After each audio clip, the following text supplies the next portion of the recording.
How do you think a space prison differs from one on Earth? Is it the size of the cells, the food, or perhaps the length of the sentence?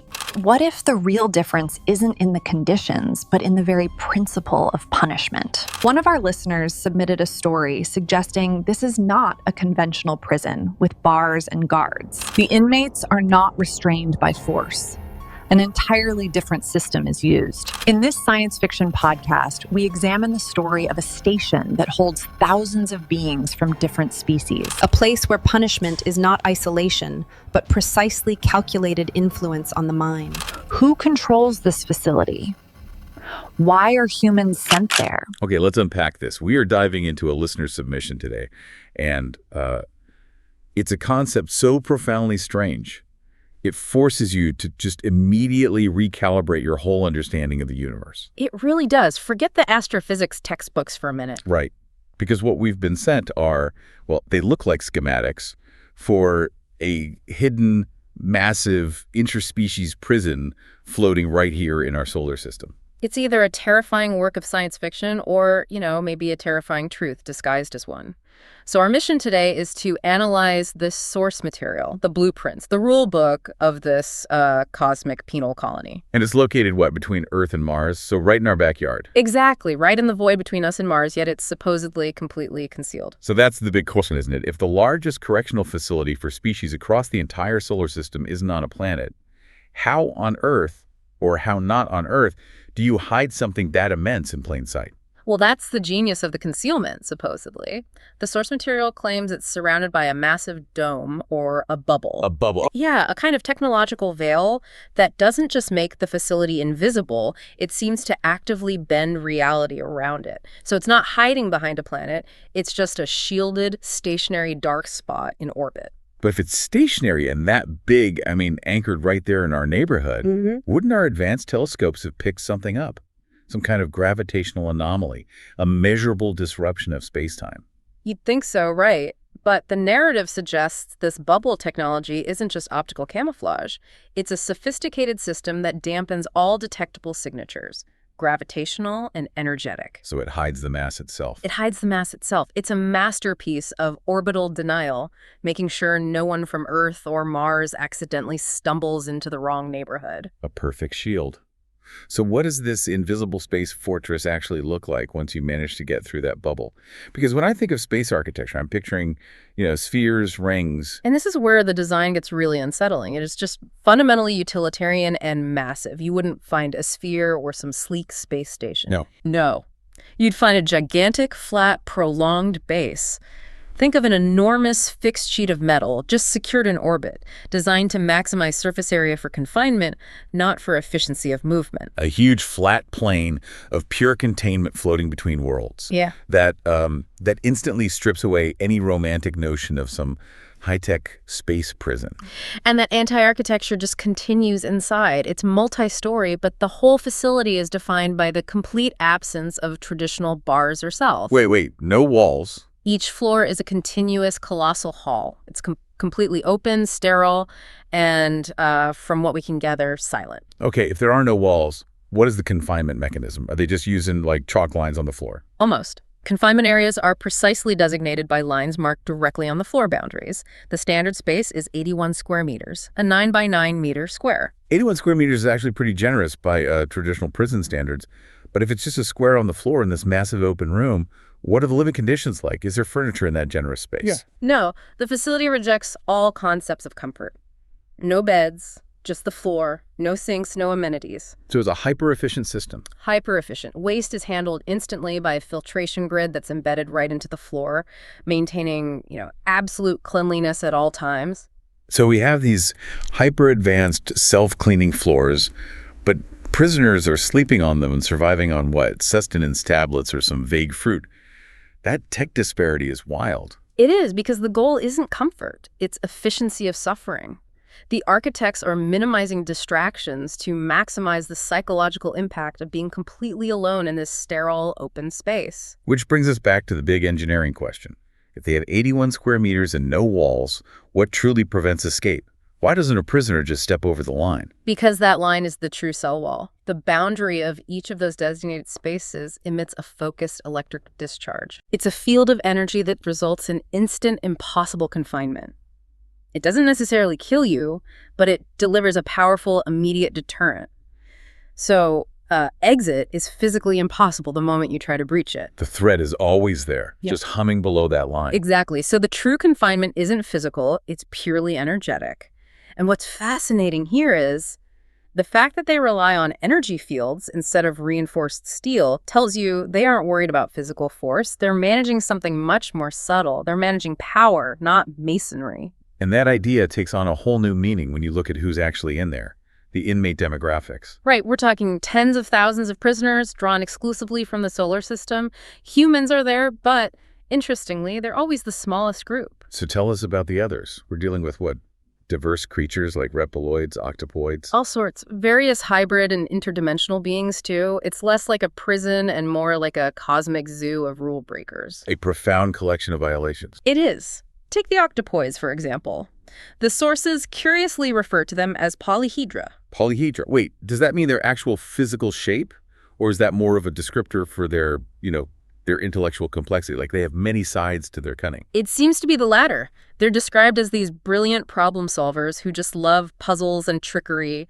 They're in here because they specialize in hacking the system. Hacking the cosmic system. Yeah, violating established order through these complex, cunning means. Their intellect is their weapon, and the prison is built to contain the fallout from them trying to solve the universe in, well, the wrong way.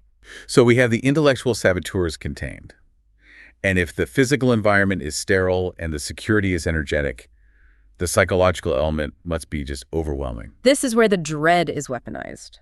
Each cell boundary is tied into a system that doesn't just manage that electric discharge, it projects terrifying, tailor-made illusions. It just messes with their minds. Or it just amplifies the inmate's own mental anxieties. So you're not just sitting in a clean, empty room, your mind is trapped in a self-generated nightmare. The emptiness of the 81 square meters is the canvas. Exactly. The mechanism forces the prisoner to constantly relive trauma, or it projects visions of being constantly hunted, something like that. The goal is the ceaseless induction of overwhelming, horrific dread, a quality of suffering engineered for a very specific purpose. And that purpose, I'm guessing, is tied directly to the managers of this nightmare factory. Who controls this place? And why prioritize psychological torture over just, quick elimination? The managers, or the owners of the base, are consistently described as dragon-like beings. Dragons. Dragon-like. And it's implied to be a massive private venture. The reason for the torture is purely economic. The inmates are necessary for energy production. A power plant fueled by fear. Okay, before we get into the specifics of that energy harvest, we need to understand the cosmic rulebook here. Who decides what constitutes a crime worthy of this fate? The criteria are entirely non-terrestrial. It's all focused on systemic disruption, on maintaining an unseen universal energy balance. The key crime is unauthorized destruction. Unauthorized. Does that imply there's authorized destruction in the cosmos? Implicitly, yes. The crime isn't just taking a life. It's the unauthorized destruction of physical bodies or, and this is even more damning, completely erasing a being's fundamental life system or blueprint. Okay, the blueprint. That's not just their DNA, right? It's like the essential code of their existence. Their soul, their energy signature, their place in the system. That's the interpretation. Erasing the blueprint is a violation against existence itself. Other violations include breaking specific interspecies contracts and intrusion into closed territories. But the specific crimes of the non-humans really highlight how far this is from human morality. Let's start with the Martians. What's their specific transgression? The Martians are in there for extreme warlike aggression. They're constantly trying to capture and dominate other worlds, specifically light etheric worlds. An etheric world. What exactly is that? Are we talking about a planet in a less dense dimension or one made of pure energy? The term suggests realms that exist at a higher frequency, less constrained by physical matter. They're described as easy targets because their defenses are maybe more energetic than structural. So the Martians are the imperial conquerors, destabilizing the cosmic balance by disrupting these lighter realities. And then you have the reptiloids, held for what is vaguely called excessive gluttony. I mean, that sounds almost comical compared to system destruction and galactic imperialism. It does, until you grasp the cosmic scale of it. This isn't gluttony in the human sense. The sources describe it as consuming, hoarding, and disrupting the overall balance of resources across vast systems. The crime is against cosmic ecology. So their greed creates a universal famine. Essentially, yes. They fail to maintain resource equilibrium, which leads to systemic energy scarcity for other species. That is an incredibly sophisticated charge sheet. Ecological collapse, systemic hacking, imperial conquest, and unauthorized blueprint erasure. Where do humans, the smallest group, fit in? Humans are often jailed for their potential. The managers seem to perceive humans as having this inherent capacity for rapid, high-level development. Abilities that, if fully realized, would constitute a fundamental system disruption. So they're jailed for being too powerful. It's a preemptive strike. It's a threat assessment that lands you in this prison. You're incarcerated not for what you did, but for what you might become. That is genuinely chilling. Which brings us back to the Dragon managers and their main directive. Why maintain this complex facility instead of just wiping the slate clean? The energy debt. Right, the economy of dread. Why is fear the currency of this prison? Because the intense, overwhelming fear, that horrific dread induced by the psychological mechanisms, it generates a specific, high-quality, high-volume energy that sustains the Dragon operation. Simple misery or static imprisonment, that's low-grade energy. But constant, active terror that fuels the machine. So the goal is to keep them in a state of perpetual active panic, because that panic produces the most desirable energy output for the overseers. The prisoners are literally batteries. They're batteries charged by their own mental torture. Exactly. The energy from tens of thousands of terrified beings not only powers the prison itself, the invisible dome, the electric confinement, but it also serves the unknown purposes of the Dragon managers. This whole place is a massive, self-sustaining, fear-fueled power plant. Now, in any system this complex, you always have those who try to break the machine from the inside. Let's talk about the ultimate threat to this economy, the gray humanoids from Saturn. These are the master dismantlers.